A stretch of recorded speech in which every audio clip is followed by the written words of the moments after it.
Hello friends, मेरा नाम पायल है और कल मेरा एसएससी जीडी का एग्ज़ाम था तो उसी का रिव्यू देने के लिए मैं यहाँ पर आई हूँ।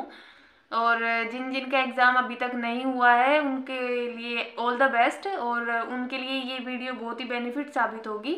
तो वीडियो को पूरा देखना, स्किप मत करना, कंप्लीट वीडियो को देखना। तो कल मेरा एसएससी जीडी का 10 तारीख को थर्ड शिफ्ट में मेरा एग्ज़ाम था। तो उसमें कौन कौन से टॉपिक आए थे वो मैं आप लोगों को बता दूंगी। इम्पोर्टेंट टॉपिक जो भी होंगे आप उनको देख करके चले जाना, आपको पक्का फ़ायदा होगा। सबसे पहले तो एक बहुत ही ज़रूरी बात जो मैं आपको बता दूं कि आप लोग मॉक टेस्ट तो दे रहे होंगे, अगर नहीं दे रहे हैं तो मॉक टेस्ट देना स्टार्ट कर दीजिए। कि जिनका भी अभी एग्ज़ाम नहीं है, जिनका भी 10-15 दिन बाकी है, 25 तारीख तक एग्ज़ाम चलेंगे, तो मॉक टेस्ट दीजिए जितना हो सके। और फ़ोन से देने की बजाय अगर आपके पास कंप्यूटर है तो आप कंप्यूटर से मॉक टेस्ट दीजिए, क्योंकि कंप्यूटर से अगर आप मॉक टेस्ट देंगे तो आपको टाइम मैनेजमेंट में कोई दिक्कत नहीं होगी वहाँ पर, जैसे मुझे हुई थी। मैं फ़ोन से मॉक टेस्ट देती थी, तो मॉक टेस्ट में फ़ोन में तो क्या होता है कि सेव करो आगे चलो, सेव करो आगे चलो, लेकिन कंप्यूटर में ऐसा नहीं होता। कंप्यूटर में थोड़ा टाइम ज़्यादा लगता है बजाय फ़ोन के। तो अगर आप कंप्यूटर से मॉक टेस्ट देते हैं तो वो ज़्यादा अच्छा रहेगा, ज़्यादा बेनिफिट रहेगा, क्योंकि कंप्यूटर में अगर आप देते हैं तो वो ही एग्ज़ाम में टाइम लगता है, जितना आप यहाँ पे लगाएंगे उतना ही एग्ज़ाम टाइम में लगाएंगे। और फ़ोन में अगर आप यहाँ देते हैं तो एग्ज़ाम टाइम में थोड़ा फ़र्क होता है कंप्यूटर से और फ़ोन से। तो एक बात तो ये जो मुझे बतानी, बिना टाइम वेस्ट किए सबसे पहले मैं आप लोगों को टॉपिक बता दूं कि कौन कौन से टॉपिक्स आए थे मेरी वाली शिफ्ट में। टॉपिक अगर मैं बता दूं तो मैथ में टॉपिक आए थे। एक क्वेश्चन आया था टाइम एंड वर्क से, एक क्वेश्चन प्रॉफिट एंड लॉस से, और एक सीआई से आया था, एक एसआई से आया था, दो एवरेज से आए थे, एक मेंसुरेशन से आया था, एक बोट एंड स्ट्रीम से आया था। मेरी शिफ्ट में तो आया था बोट एंड स्ट्रीम का, बाकियों में मुझे नहीं पता। बोट एंड स्ट्रीम का एक क्वेश्चन आया था थर्ड शिफ्ट में, और दो टाइम स्पीड डिस्टेंस से आए थे, एक रेशियो से आया था, और दो परसेंटेज से आए थे। तो अब की बार जो थर्ड शिफ्ट का जो था, उससे पहले का तो मेरे को पता नहीं, लेकिन क्वेश्चन थोड़े घुमा फिरा के पूछ रहा है। जो पिछले साल के जो मैंने देखे एग्जाम पेपर, उनके बजाय थोड़ा घुमा फिरा के क्वेश्चंस पूछ रहा है, सीधे सीधे नहीं पूछ रहा। हाँ, लेकिन मेंसुरेशन से तो आप फॉर्मूले याद कर ले जाओ जितने भी हैं। फॉर्मूला बेस्ड क्वेश्चन आ रहा है मेंसुरेशन से, तो वो आप फॉर्मूले से ही सीधे सीधे कर लेंगे। तो मेंसुरेशन से फॉर्मूला बेस्ड क्वेश्चन है। तो जी मैथ में तो मैंने बता दिया कि time and work, profit and loss, percentage, average. Average से मेरे दो क्वेश्चन आए थे। एवरेज ये जी सीआई एसआई कुछ कुछ टॉपिक जो है ये, इनसे तो क्वेश्चन आने ही आने हैं, तो इनको देख करके जाना। और जीके से अगर मैं बात करूँ तो जीके में योजना पूछी है, अवार्ड, फेस्टिवल, फेस्टिवल्स को देख के जाना, अवार्ड्स को देख के जाना। रिसेंटली जो 2023 में 24 में जो भी हैं वो अवार्ड्स पूछ रहे हैं, तो अवार्ड्स देख के जाना। और करंट की अगर मैं बात करूँ तो करंट का 2023 और 24 का करंट पूछ रहा है, तो करंट भी देख के जाना।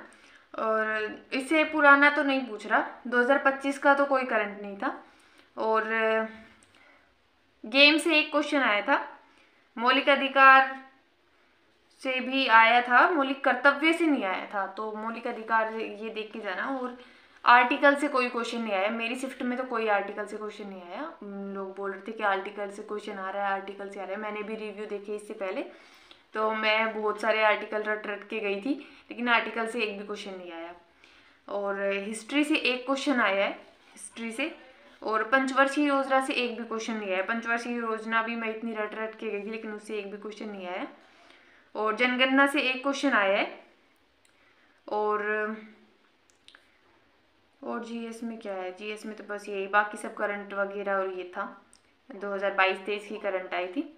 तो जीके में तो अवार्ड्स ज़रूर देख के जाना, क्योंकि अवार्ड्स इम्पोर्टेंटली सभी शिफ्ट में पूछ रहा है। अवार्ड्स, फेस्टिवल, और डांस पूछ रहा है। डांस से एक क्वेश्चन आया था, अभी याद आया, डांस से एक क्वेश्चन आया था। और हिंदी में तो हिंदी तो इजी आ रही है, सब लोग कर ले रहे हैं, ऐसे आ रहा है। संधि विच्छेद भी देख के जाना है, हिंदी में संधि विच्छेद पूछ रहा है। और विलोम, त्रुटि, ये सब पैराग्राफ आता है, 5 नंबर का तो पैराग्राफ ही आता है, उसमें से कुछ क्वेश्चन पूछ लेगा। संधि विच्छेद पूछ रहा है। और किसी का हाँ अपोजिट, विलोम, ये सब पूछ रहा है। और रीजनिंग भी नॉर्मल आ रही है, रीजनिंग भी आप लोग कर लेंगे, ऐसा नॉर्मल आ रहा है। वर्बल, नॉन वर्बल, और क्या था रीजनिंग में, डाइस से क्वेश्चन पूछ रहा है। और मेरे को याद भी नहीं आ रहा, 1 मिनट। पेपर फोल्डिंग से क्वेश्चन आया था, एक क्वेश्चन आया था पेपर फोल्डिंग से। और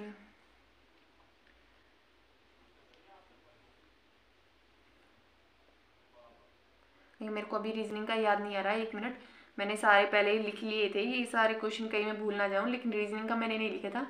और रीजनिंग का एक मिरर इमेज से आया था, एक क्वेश्चन मिरर इमेज से आया था, नंबर सीरीज से भी क्वेश्चन आ रहे, तो ये सब पढ़ के जाना। ये रीजनिंग तो नॉर्मल आ रहा है, रीजनिंग और हिंदी नॉर्मल आ रहा है, सब लोग कर ले रहे हैं। और रीजनिंग भी वो सॉरी जीके जो है उसमें 10-12 क्वेश्चन तो सभी कर ले रहे हैं जीके का।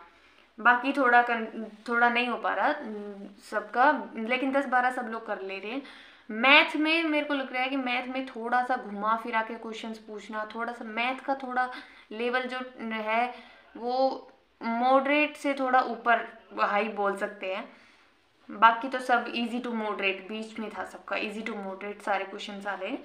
तो मैं तो यही बोलूँगी कि आप मॉक टेस्ट लगाइए। टाइम मैनेजमेंट का बहुत बड़ा इशू आ रहा था वहाँ पर, टाइम मैनेजमेंट नहीं हो पाता एग्ज़ाम में। आप यहाँ पे मॉक टेस्ट नहीं लगाते, वहाँ पे आपका एकदम से जब इतना प्रेशर होता है, एग्ज़ाम का प्रेशर होता है और फिर वो टाइम सामने चलता रहता है तो नहीं हो पाता। तो आप मॉक टेस्ट लगाइए जितना हो सके। और फ़ोन की बजाय अगर आपके पास कंप्यूटर है तो कंप्यूटर से मॉक टेस्ट लगाइए। मैंने क्या गलती की, मेरी सबसे बड़ी गलती यही थी कि मैंने फ़ोन से मॉक टेस्ट लगाया, कंप्यूटर से नहीं लगाया। और एग्ज़ाम तो बाकी जिनका एग्ज़ाम अभी नहीं हुआ है उनको ऑल द बेस्ट, अच्छे से एग्ज़ाम करके आना।